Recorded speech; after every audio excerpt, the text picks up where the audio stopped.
Wait, what was our title? I see dead people. I see dead people. Yeah. I love it. So today's welcome to the Psychic and the Skeptic, and today Mina's burning incense. What was that? I'm burning Palo Santo. I thought it was very appropriate for today. Oh, okay, because it was pretty funny. I was like, was it a dead person that just went past you, and we just saw like something really fascinating that nobody would ever see? Ooh, Yay! no, it's just incense. We're ready. So hopefully a fire alarm won't go off or anything like that. But It's Mexico. so today's topic is talking to the dead. I guess you could say, and connecting to relatives or loved ones that have passed on, that sort of thing. I know for me, as I got older, that I cared less about going to a psychic to hear about my soulmate. I wanted to hear more about, like, are my relatives with me? Is my grandpa with me when I have those moments? Is my grandma with me? Because it's interesting how when you have a relative that passes on, they kind of show up in your life in a different way. Like my Absolutely. grandma passed, and she was part of the labor. She was part of helping labor union members, and she was all about politics and making the world better for all. And then for some reason, I just tried to jump into international labor standards, which just was it was a great experience. It was a great job, but I was kind of like, well, that's kind of interesting. She passed away. And then like 3 years later, I was working in a like labor centric auditing kind of world. So it's really interesting how that all kind of coincides. But we both had very powerful grandmas. yeah, I think we both had powerful grandmas on both sides. And then we both had, really I think we just have had powerful women in our lives in general, which is, We're lucky. Yeah, and I don't want to say that to hinder anybody else's experience with their grandparents, but I remember growing up and people were like, "Man, my grandpa's so angry and old," and I was like, "My grandpa's like the antithesis of that. He was just kind of a happy-go-lucky." That's awesome. Here I am.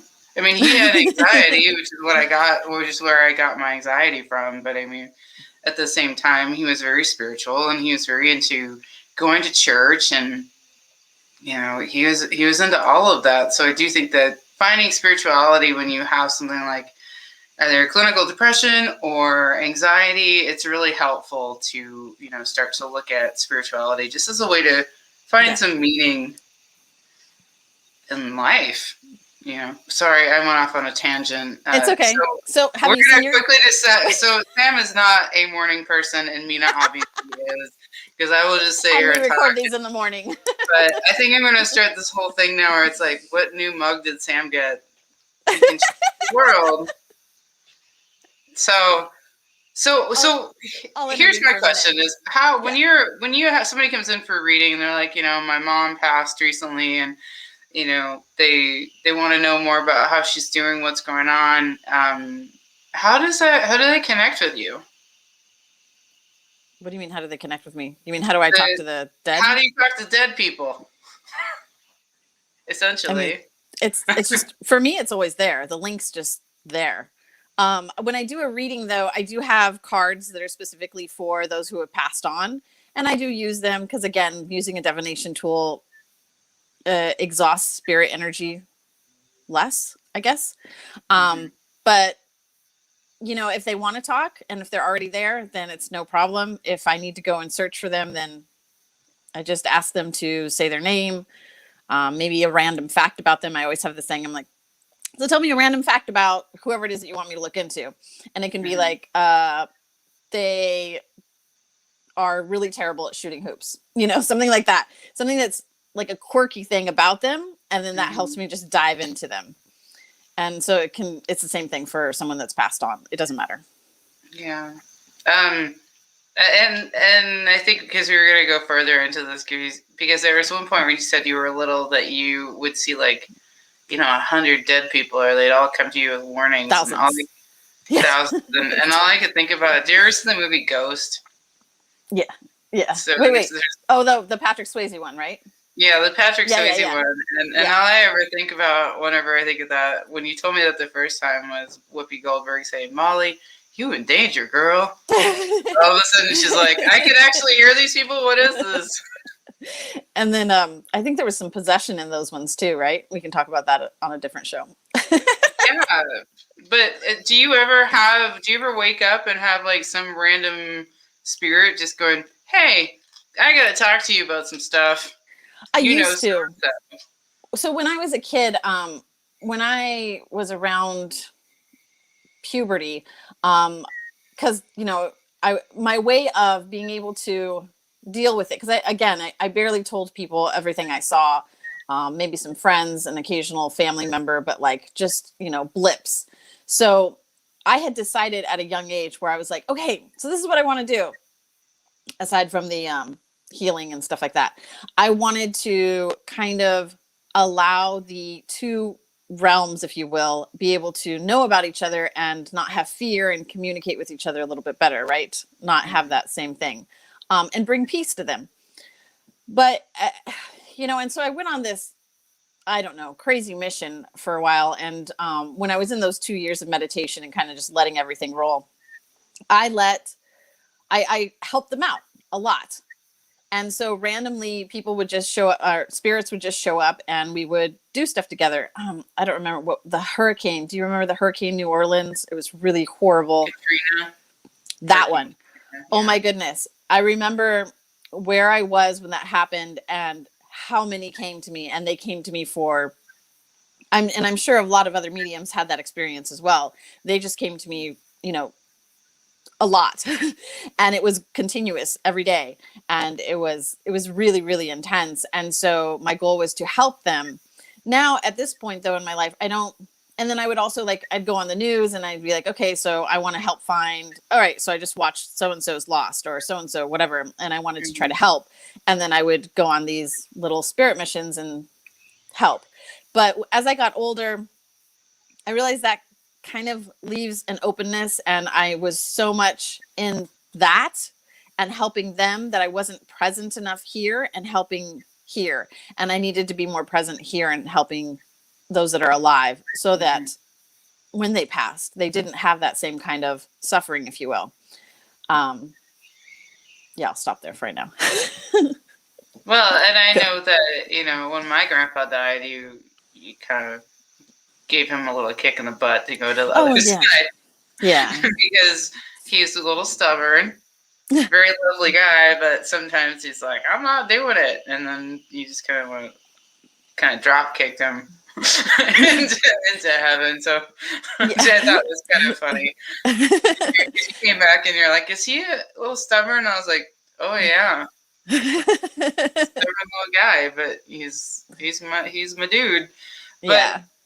So, for instance, when I think of spirits, I had a friend when I was growing up who was living in an apartment building her parents owned.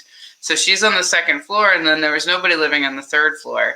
And she told me one night, she's like, there are ghosts upstairs. And I was like, yeah. What? Which, first of all, you tell me I'm going to sleep over at a new place, and there are ghosts upstairs. Guess who's not sleeping? I was just like, there's no way I'm going to sleep. But you could hear this very distinct sound in a certain place of the house where it was like dress shoes walking across a hardwood floor. And I remember thinking, yeah, that's definitely a ghost. There's no other noise that makes that noise on a hardwood floor.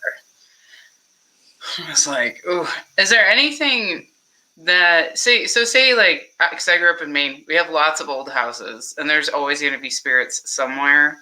Right. How would you go about, just becoming okay with them in the house, having them be okay with you in the house? Okay, so this is like a tricky one, right? So I'm going to say, let's pretend that they're a super awesome spirit. Okay. Yeah. So we can talk about the not so awesome ones another time because that's a whole different thing. But most of the time they're just sad, lonely, lost, reminiscing, and they haven't found their total peace most of the time. Occasionally they come back to just visit and check on, but most of the time we want them to have that peace. We want them to have that, whether it's, you want to use the word go to heaven, but we want to have them Find peace. I'm going to keep it like that. What was your question? So what can you do to get over your own anxiety? Because I was like, what can you do to get over your own anxiety? yeah, Are they being nice or not being nice? Like, right. if it's just you hear them and they're not like, okay, so you remember me telling you about how the lady in white was the first spirit I ever really saw, right? When I was a baby. Well, she's totally still chills in my house. Okay. So when I was in my 20s, I once, I made an agreement with her and I was like, look, so this is what's going to happen. Like, I really don't want to get scared. So just show me, if you're going to show your form, show it in a really nice form, but kind of like do your thing while I'm sleeping or whatever. So anyways, what she would do is so this is a part of Mexico where like the water is different. We don't always have running water all the time. So sometimes we'd have to get the bucket water out of the well or whatever. Okay. So at night, when I would go to sleep, I had taken a shower. And so I'd left the bucket in the shower, the empty bucket. And in the morning when I would wake up, that bucket would always be at the front door. Like she had moved it to the front door to help me out, So I'm like, cool, man, thanks. So, having conversations. And then here we go into like their food, right? So what do spirits eat? There's like so many holidays there's from Day of the Dead in Mexico, Samhain, which is Samhain. Some people refer to it as Halloween. Mm-hmm. And those are like times where the veil is a little bit thinner, right? So we can communicate with them more. So most of the times we offer them food as offerings or whatnot, but also, something that a traditional Chinese thing that we do for Ghost Month is incense, right? Because incense is kind of like their food. So that's why I lit incense in the beginning. So lighting incense is a nice way to feel like everybody's going to be coming more at peace. I mean, look at the different types of incenses there are. And obviously you want something that's calming. Mm-hmm. Yeah. I guess that would be my start. Sorry, I was looking down at my phone because there was, I forgot the name of it immediately, but there's Tomb Sweeping Day in China where you go and you go and make somebody's gravesite look beautiful again, and it's like a nice remembrance, which I thought was really interesting. And then, at least when I was working on an international level, we would always, get emails going, Tomb Sweeping Day is, next week, and you're going to take a couple days off. And I was like, oh, that's really lovely. But so cool. when you're going Tomb Sweeping Day, what? What is Tomb Sweeping Day? So I had to look it up. But I just find it really interesting, though, because that was something I noticed when it came to stories, even about angels and spirits, is that there are a lot of different cultures that, they didn't know about each other for a long time. Mm-hmm. Having kind of these correlating cultures of respecting of the dead. And, there's Day of the Dead, there's Tomb Sweeping Day, there's, a whole ghost month. Yeah, there's various ghost months. Yeah. And one of the traditions is not just having the incense or your ancestors, and lighting the incense, but it's also lighting the incense outside for the not so friendly ones to have food, and they kind of like leave you at peace. So every day you would light incense or night, and so that they'd have peace and leave you alone. I think that's always everybody's greatest fear, is that it's always, because in the States, you always watch these TV shows, and I know for a fact that everybody watches these ghost stories, or they watch things that are kind of morbid up here, just because we're like, whoa. But it's not real life usually most of the time. But you hear about people moving into houses, and they're like, there was a dark, heavy energy, and I don't know why. They just need to find peace. Yeah. Have you ever had to help? Have you ever had to go into a house and like kind of remove a spirit or anything like that? I know one in particular, but I feel like that's for another discussion. Right. I've helped. Friends, patients, students have come to me to help their loved one have peace. So I've done that. I've helped other people from far do certain tricks with their house so that they whatever spirit was there, kind of like leave them at peace, Mhm. at least while they were there. And I remember one time I went to this hotel room. I don't remember where I was, somewhere in Utah, I think. And I was, driving through, and I stayed at this hotel room, and I walked in, and it reminded me of, what's that movie? The one with the, like, what's his name? And there's a hotel room and there's those twins. He goes kind of The crazy. Shining. Yeah, dude, that one. Like, I went into this hotel room and I walked in and I was like, something's wrong. And even like people in there that you could tell that weren't psychic were just like, dude, just walk around. And I was like, something's so wrong. I walk into the actual room. Just the hallways alone are creepy as hell. I go into the room and I can actually feel everybody watching me outside, and there's no physical human there. So I call up my godmother. I got her, my godmother's a shaman bruja high up on her tribe. And I call her up and I was like, here's some pictures. I was like, I don't know if I should be here. And she was like, get out now. I'm like, okay, I'm out. So like, there's like ones that are okay. I think like if you walk into a room and go, I can't handle this, I'm probably already in the car driving away. Right? If I'm saying it, then you've already You're left. like, I can't handle this. Like, get the goddamn car. We're leaving right now. I don't care about my $100. It's fine. Yeah. I never got my money back for the hotel, but I didn't care. I didn't even try to fight it. I just took off. So if you're traveling and you stay at weird, creepy hotels, always bring sage with you. Right? Sage. Palo Santo's great. Yeah. I was like, because my first was, what'd you stay at? The Cecil Hotel or Hotel Cecil? No. That's the like that level bad. No, it was actually a really good hotel. I don't remember what it was though. I can't, and I probably shouldn't say it anyways on air. So, or whatever. This one has a documentary about it, so it's like we don't want to put anybody's. There's a whole really exciting documentary that kind of went. It was a lackluster documentary almost. It was like this happened, and then that's the end of the story. Yeah. So then later in life, I ended up finding another way to help them find peace. And it's kind of like just when and we can go into this in another thing, but kind of like when I'm called on, I can help great numbers of people find peace in the night. And like basically their soul just kind of walks through me and they go into where they're supposed to go. And I feel their suffering, but in the end, it brings them peace, and it's like so amazing doing it. It's like such an honor to be able to do it. And, but it's not my regular routine. I just do it once in a while. Yeah. I think you remember after the first one. It sounds like it would be really exhausting, because I know that there are different types of mediums that really, that's what they do. They go in and they help spirits, and I'm like, but they're always a little hard and rough around the edges that I've seen in these videos. They're like, I'm so tired. Like, I've been doing this 30 years, and they're only 40, but they look like they're 60. I'm just like, I don't know. I'm just thinking this all out, but yeah, that's really fascinating. That was something else. So, this is a little lighter. When people when people are on their deathbed or in hospice or whatnot, people say a lot. Like, I know particularly in my family, people see, old relatives, or they see, they're talking to spirits that are no longer there. Is that part of the crossing over process? Absolutely. Like, when you're, so like how Samhain is Day of the Dead, the ghost months, how the veil gets thinner during that time. It's like for that person, the veil is thinner.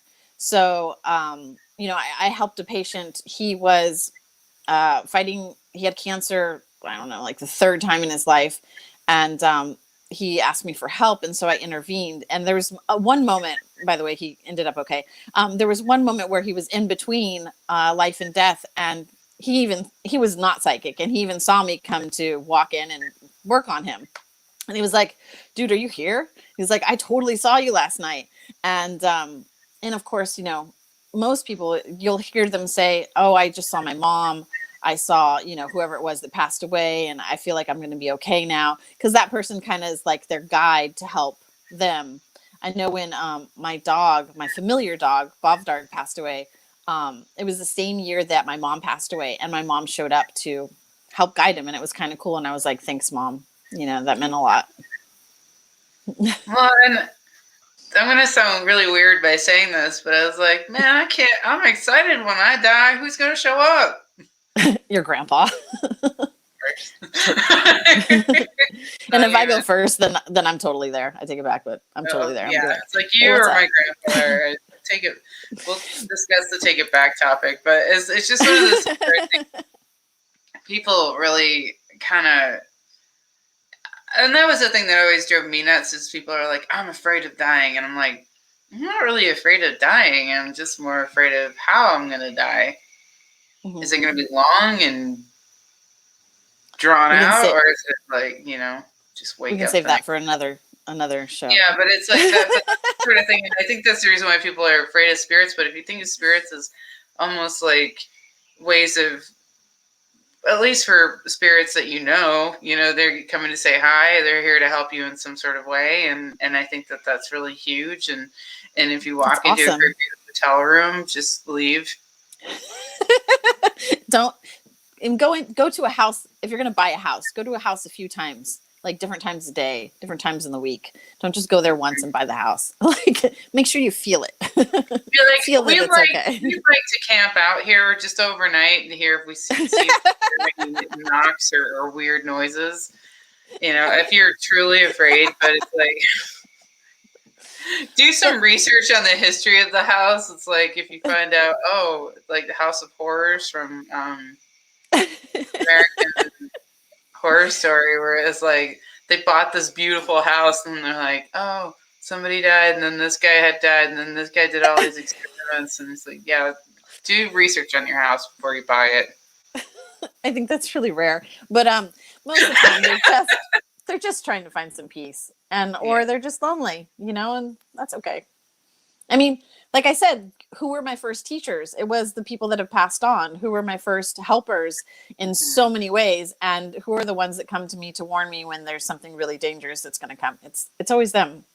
Yeah. So, well, and even if they, it's like, I kind of like what you said, where they would show up as their gruesome selves, and I liked how you just created this boundary and said, okay, guys, I'm here to help you. Can you please stop with like your face falling off and stuff? No, exactly. Like, there are boundaries. You're in more control than you realize. And, the more you meditate, the more you eat slowly, the more you take control of your own life, you're going to take control of all aspects of your life. And that includes the spirit part, your spiritual part. And that's so powerful because I created boundaries when I was a kid, and everyone else, you can find what you can do, what you need to do for yourself.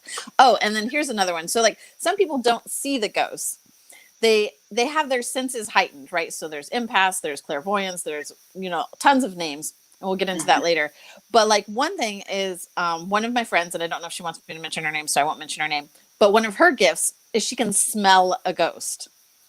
And I asked her once, I was like, how do you smell it? And she was like, it smells like salt to me. And I was like, okay, interesting. But for me, when I smell, like my mom, sometimes when she would show up, she smells like cigarettes. Like, there's it's distinctly her cigarette that she used to smoke. Or like sometimes a perfume of something, or, like and I know it's that person without even having to see it, because my eyes are open and I just smell it. So there are many ways that it can come to you. And sometimes that's them visiting you. Like, if your grandpa always smelled like something, when you smell it, that's probably him. He had this, well, and it's hard, sometimes when you catch that scent, you miss them and you love them so much that it's like, you want it, you just like, oh, I smelled it, and then it's gone, and you're like, damn it. Because he used to smell like a cross between, if somebody smoked in your house and they tried to really clean out the stench, like a very, and it was a very distinct smell, and my whole family knows what I'm talking about. Because my grandma used to smoke, but she would smoke out on the porch. Mm-hmm. So it was like, it'd be like this faint smell, and it was like that and Thanksgiving dinner. Reminded me, and like stuffing, and I don't know why. It's just, that was the smell. I was like, that's just what the house always smelled like. And it's like whenever I would get that waft, every once in a while I'll wake up and go, oh, I'm like, oh, I want it back. Stay a little longer. Why can't I smell this? But then I remember thinking, what a crappy gift to get if you're a clairvoyant, but it's like you're just a clairvoyant. Well, You're like, I smell stuff. That's it. It's not there. Don't know what. What would that be called? Like that would be like clair olfactory. I don't even, it has to have some other name. I don't know. There's actually a clairvoyant. I guess it's distinctly just for smelling. And I was like, well, you can't really do much with that. Yeah, Claire. That was the one where I was like, well, that's the one I definitely don't want. But that's probably the one I would probably get. Well, you already got a little it's like if I wanted to be a psychic or a clairvoyant, that's probably the one I get. It would be like the one that actually is not helpful whatsoever. Be like, well, I smell dogs. I smell a lot of wet dogs. Oh, I totally smell when my puppies come. I love that. I think that would be kind of funny though. I feel like every time I come to visit you, I just smell a lot of wet dogs, Mina. Really? Which one? I don't know. You've had like 30. That'll be $100.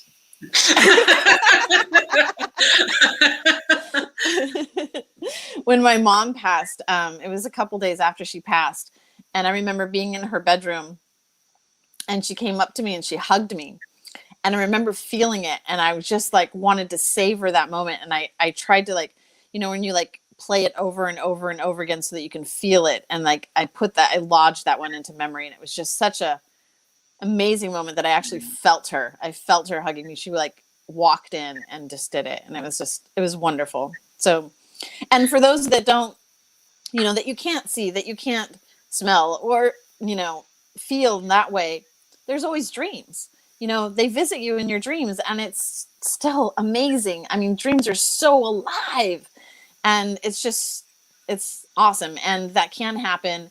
And at the same time, don't go searching for it every single day. Just set a wish, kind of, so to speak. Yeah. Exactly. So set like a thing like, hey, it would be really cool if, Grandpa, you came to visit me and just said hi. I would really love that sometime this month. It would be awesome. Yeah. And then take it and leave it, or light him a white candle and let that white candle finish, not a scented one, and let it finish burning. And then, just leave it. So he either visits or he doesn't. And maybe you remember or maybe you don't, but it's the pathways open. And I do know, because some people have also said that when you have relatives that come and visit you in your dreams or whatnot, they show up as like a point in time where they felt like they were at their highest of, whatever. So like my grandpa never shows up as the older man that I knew. He shows up as like the young soldier off to war. I love that. And That's so cool. We always meet at a train station. And it's like that's just kind of what my he grandma does. who was always a train station. Yeah. Always a train station. That's so cool. Yeah. Did he like go off in a train? No, we're just having lunch or something. I don't know. It's just one of those things where we always kind of sit down, have lunch at a train station, like, Grand Central Station or something like that, where there's like Art Deco and it's very 1940s, and it's always beautiful, but it's like he always has like one or two messages. And that was the thing that we used to do when he got older, is I'd go to visit him in Maine, and I'd always bring him lunch. We would sit and have lunch. So I'm thinking that's part of it. But yeah, he always shows up in his army uniform looking all handsome. And I'm like, that's so cute. This is huh? And I'm like, he's still grandpa to me, and he still has the same personality, but it's like he's always just kind of this young guy ready to take on the world. But what were you going to say about your grandma? Grandma Marty, my medium grandma, she comes to me as her younger self. My mom and my great grandmother and my Mexican side grandmother, the healer, they come to me as how I remember them when they passed. But the rest of them, Grandma Marty, she would do that too. Same thing your grandpa would do, because she liked herself that way, and so that's how she would like to be always remembered. So Yeah. Yeah, and I think like I don't know if your grandma Marty is the same as my grandpa, but my grandpa always had a very young kind of spirit about him. Even when he was older, he wasn't in his 90s. He was always just like this kind of Yeah. happy, bouncy guy. I mean, he was. He was obviously slower. He's in his 90s, but he is still very much like. Yeah, Oh she was yeah, a little that's sassy. great. Yeah, exactly. I feel like when their personality doesn't correlate to their body, it's like I think that is part of it as well. Mhm. But yeah, So but that's an amazing thing. tell us if your guys is you know, if you had any visitors or if you guys can see, smell, or Are you a smell voyant? or you smell. And I'm gonna feel terrible if somebody comes out and goes, "Yes, that is my gift," and I'll be like, "Oh, Wait till I tell you who's the smell voyant after this. oh, really? Oh gosh, I can't Yeah. wait." And I just because it's like there's probably something I'm not thinking of, but it's like that's actually really awesome about it. But in my head, I'm just going because there are people that can hear things, that can smell them, and there's also a taste one. Yeah. There's a taste voyant. I don't know what that. I'm not that, but I definitely have like those senses really super heightened for the smelling. It's gotten more and more stronger as the years have progressed. I kind of think I'm just merging with canines. Well, and you I don't also know. have a bit of that taste thing too, because you can taste when if you're Yeah. eating meat, you can taste if the animal had a bad life or was slaughtered Oh, incorrectly. And oh, oh, it's horrible. Yeah. Or yeah, who me that. touched it. Yeah. Yeah, It's but I just don't want to walk around smelling stuff. Totally okay. But it's interesting because we just totally went from talking about spirits to talking about clairvoyance. But well, then maybe that's because that's our next talk. yeah, All the different gifts. stay tuned for our next talk about clairvoyance. All right, love you guys. Thank All you. right.